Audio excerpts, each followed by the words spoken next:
గోపన్న ఎప్పుడు చెప్పేవాళ్ళు, మీ గోపన్న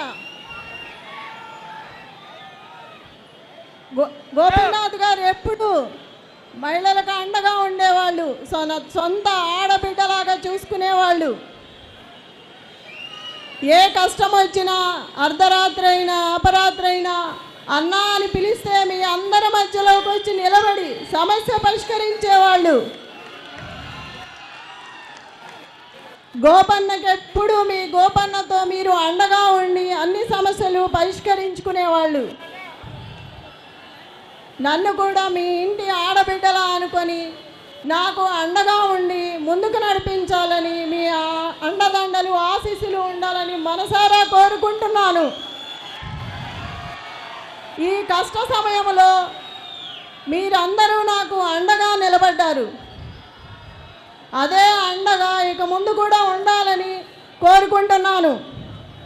మీరు ఎవ్వరికీ భయపడాల్సిన అవసరం లేదు.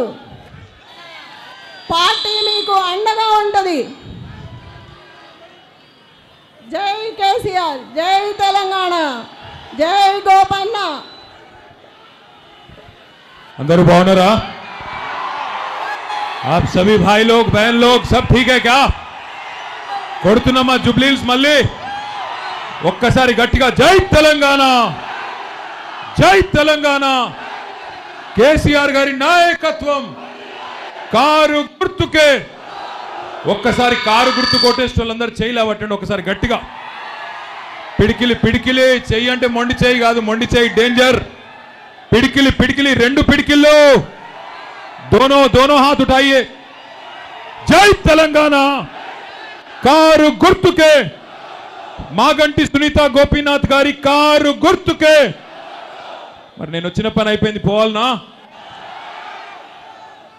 ఇక్కడికి విచ్చేసిన గౌరవనీయులు మీ అందరి ఆశీస్సులతో 14 నవంబర్ నాడు మాగంటి గోపీనాథ్ గారి సతీమణి కాబోయే జూబ్లీహిల్స్ నియోజకవర్గ శాసనసభ్యురాలు సోదరి శ్రీమతి మాగంటి సునీత గోపీనాథ్ గారికి, అట్లాగే వేదిక పైన ఉన్న వారి కుటుంబ సభ్యులు మాగంటి గోపన్న బిడ్డలు అక్షర దిశిర వాళ్ళ అబ్బాయి వాత్సల్య, అట్లాగే మా